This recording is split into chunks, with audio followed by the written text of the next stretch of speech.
Hello বন্ধুরা, আপনি কি মেগালোডন সম্পর্কে জানেন? যদি কখনো মেগালোডনকে কোনো কিছু না জেনে থাকে তাহলে অবশ্যই জানবেন মেগালোডন শুধু একটি শার্ক ছিল না, এটি একটি সমুদ্রে থাকা বড় দানব ছিল। আর যদি মেগালোডন সম্পর্কে না জেনে থাকেন তাহলে জেনে রাখুন এটি পৃথিবীর সবচেয়ে বড় শার্ক ছিল, যা আজ থেকে 1,07,00,000,000 বছর আগে পৃথিবীতে ছিল। এটি ওই সময়ের সবচেয়ে বিখ্যাত শার্ক ছিল। বিজ্ঞানীদের মতে এটি লম্বায় প্রায় 7 ফুট ছিল। এর ওজন 60 টন, যা 10টি হাতির সমান ছিল। এর দাঁত প্রায় 7 ইঞ্চি লম্বা, যা শিকারের উপরে 180 টন প্রেসারে আক্রমণ করত। মেগালোডনের সামনে যে কোনো প্রাণী আসলে তার জীবন্ত ফিরত না।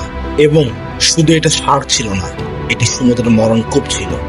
তো আপনারা যদি এটা ভেবে খুশি হন মেগালোডন অনেক বছর আগে বিলুপ্ত হয়ে গেছে, তাহলে জেনে রাখুন বিজ্ঞানীরা মনে করেন বিশ্বের সবচেয়ে বড় গভীরতম সমুদ্রের তলদেশে মারিয়ানা ট্রেঞ্জে মেগালোডনের মতন বড় বড় শার্ক থাকতে পারে।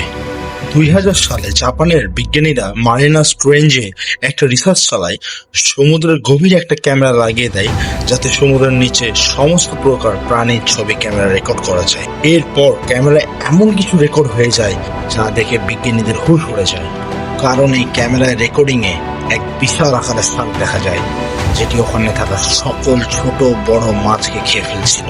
যখন এই ফুটেজ সবার সামনে প্রকাশ করা হয় তখন সবাই এটাকে মেগালোডনের সাথে তুলনা করে।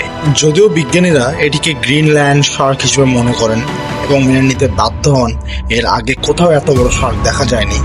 মেগালোডন নাম রেখেছিল এক ব্রিটিশ বিজ্ঞানী অ্যাগাসিস, যিনি প্রজাতিটির নামকরণ করেছিলেন কার্সেলরসল মেগালোডন। 1990 শেষের দিকে মেগালোডন এই বৈজ্ঞানিক নামে পরিচিত ছিল।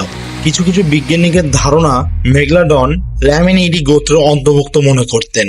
মেগালোডনের দাঁত আধুনিক সাদা হাঙ্গরের মতো ত্রিভুজাকার, দানাদার এবং পজিশন। বর্তমানে দৈর্ঘ্য 17.8 সেন্টিমিটার, 6.9 ইঞ্চি।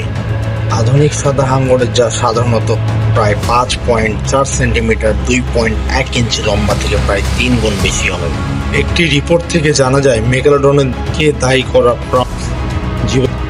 ক্রিয়েসিন যুগে 2.6 মিলিয়ন বছর আগে। এরপর এটি প্রমাণ করে ইওসিনের প্রথম পর্যায়ের শেষের কাছাকাছি, জ্যাঙ্কলিয়ান স্টেজের কাছাকাছি বছর আগে মারা গিয়েছিল। তো বন্ধুরা, আজকে এইটুকু, দেখা হবে নতুন একটা ভিডিওতে। সবাই ভালো থাকবেন।